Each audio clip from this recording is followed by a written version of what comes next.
Hi girls, so good morning. Now we're going to look at Gwendolyn Brooks' Malcolm X. I know Malcolm X is a self-study poem, but still I feel obliged to just tell you about Malcolm X. Now this Malcolm X structure, if you look at it, it's how many stanzas do you have? One, two, three, and you have a couplet and a line also.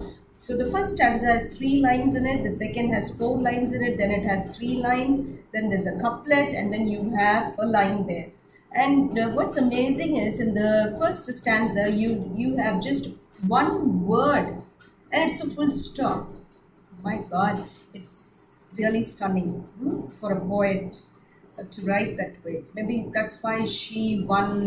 Gwendolyn Brooks was the first African American woman to win the Pulitzer Prize award, and she's highly regarded, very influential, and widely read also. And she's considered to be the most influential poets of the 20th century American poetry.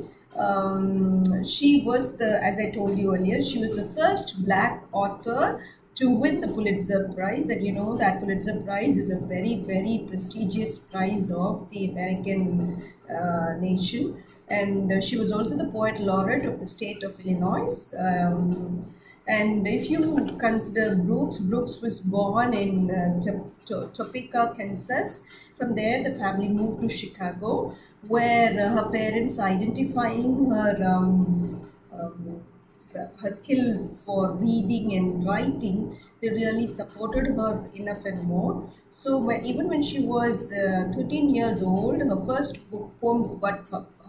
poem titled Eventide got published in American Childhood. And by the time she was 17, she was into publication, and she started publishing many of her works in Chicago Defender. Chicago Defender is a newspaper that serves Chicago's African American population. Okay.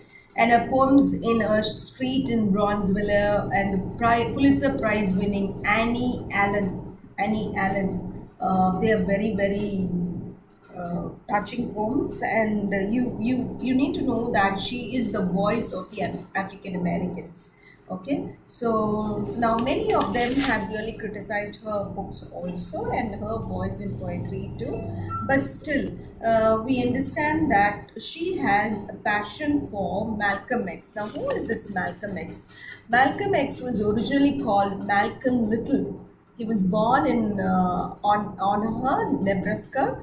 Okay, and what does this Malcolm X tell us? His name is Malcolm Little. X indicates his unknown identity or his unrecognized identity as a black Muslim liberalist activist. Okay, so he was a Muslim poet, and he was a supporter of black nationalism also.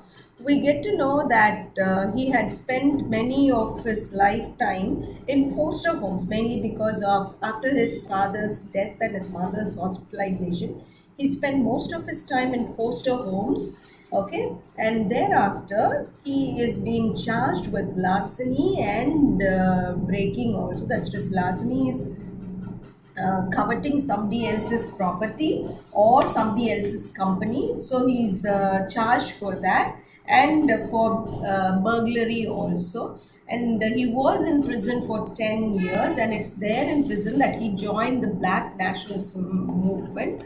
And soon after being set on parole, he became very, very active in the movement, and he became a very strong voice or advocate for black empowerment and promotion of Islam within the black community.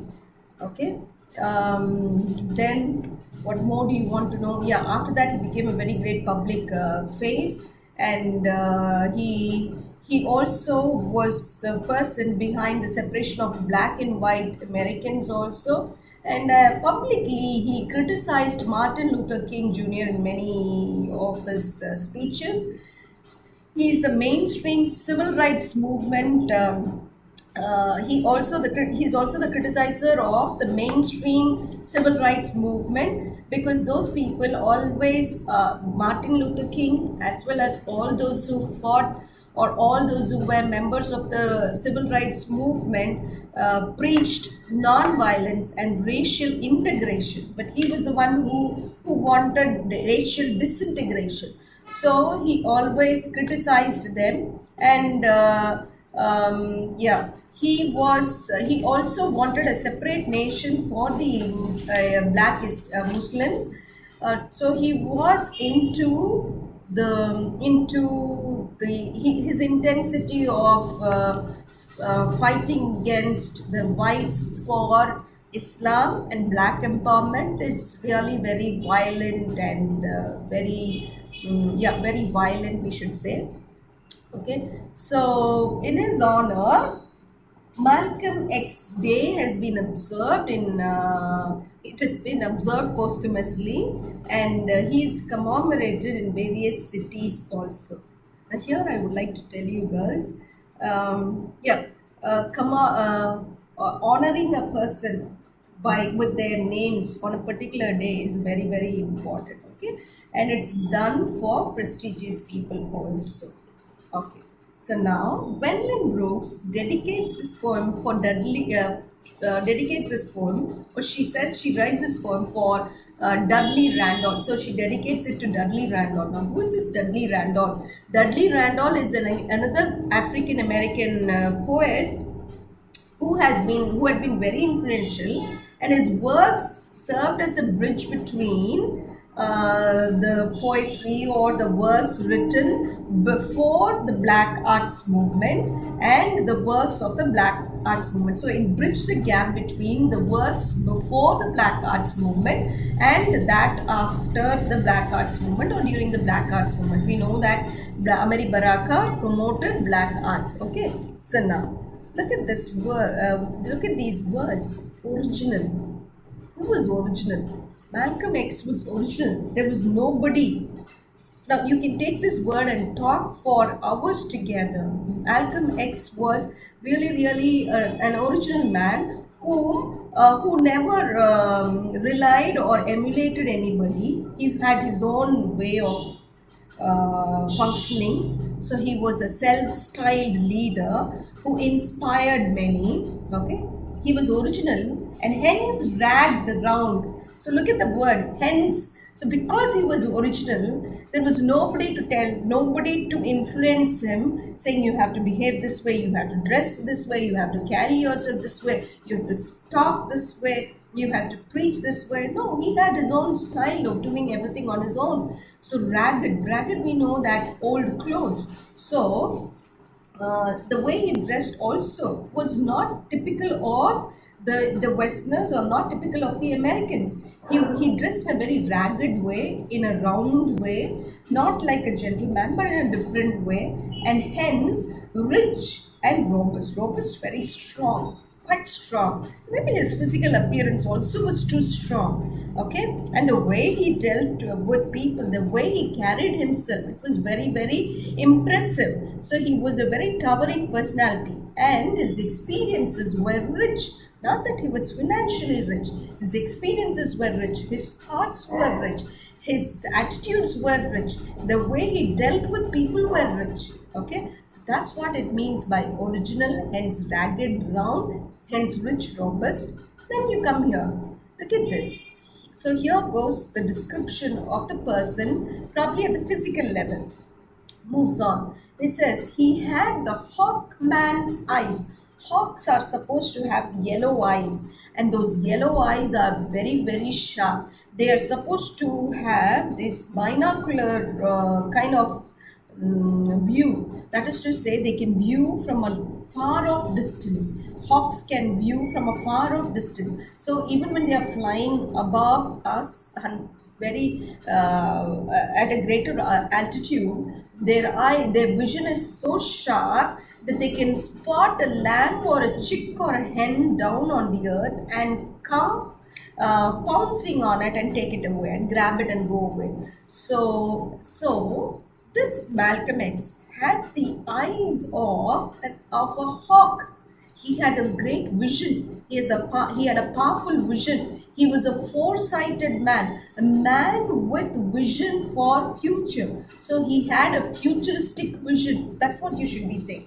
And then he's saying he had the hawkman's eyes. We gasped. What's the meaning of the word gasped? Okay, to breathe. So after running a race, you gasp for breath. After doing something too much, you gasp for breath. So when you are with him, he just prods you into action. Prod, P-R-O-D. He prods you into action. Why does he do that? He prods you and he engages you in meaningful actions so much that you are all the time into heavy work. And so maybe you are gasping for that, but gasping for breath. Maybe that's what is inferred here. Not just that.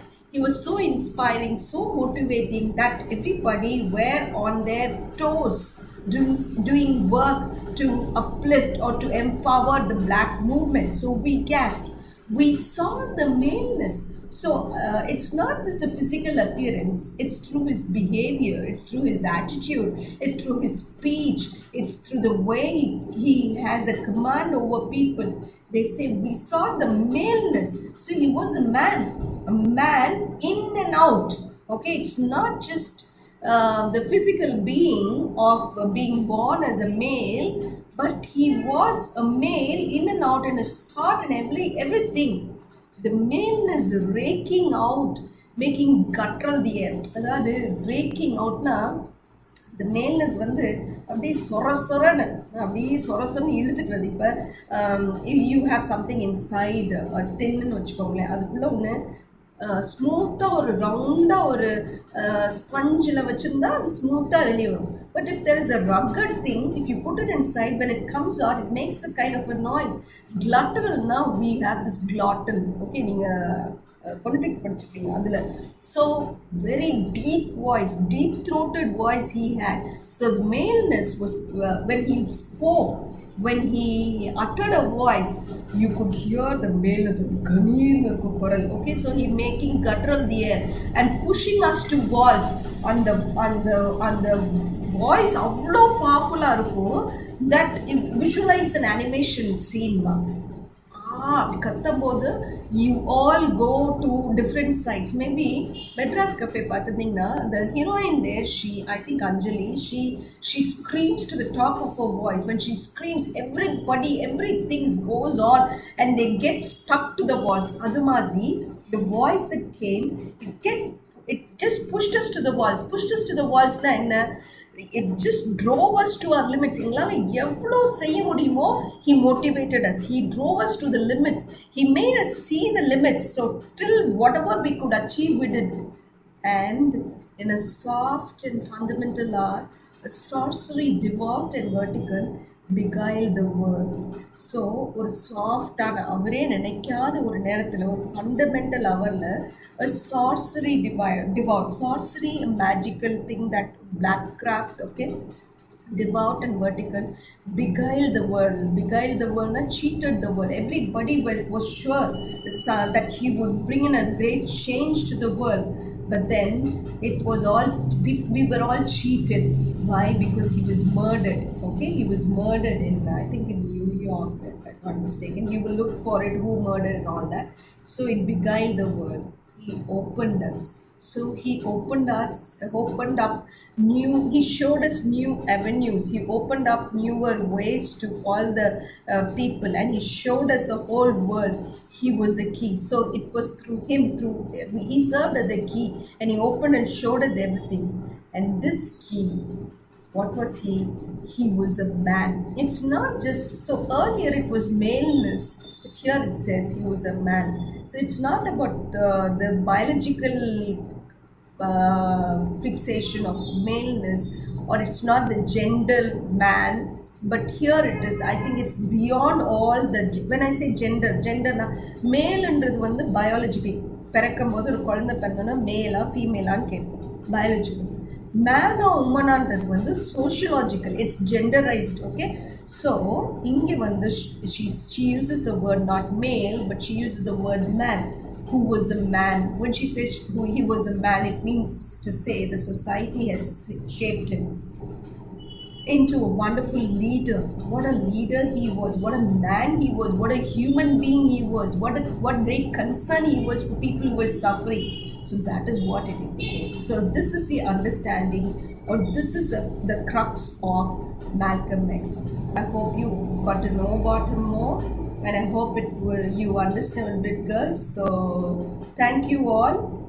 If you still have any queries, please ping me personally in the group, and I shall just respond to your queries. Okay? So thank you. Have a good day, girls.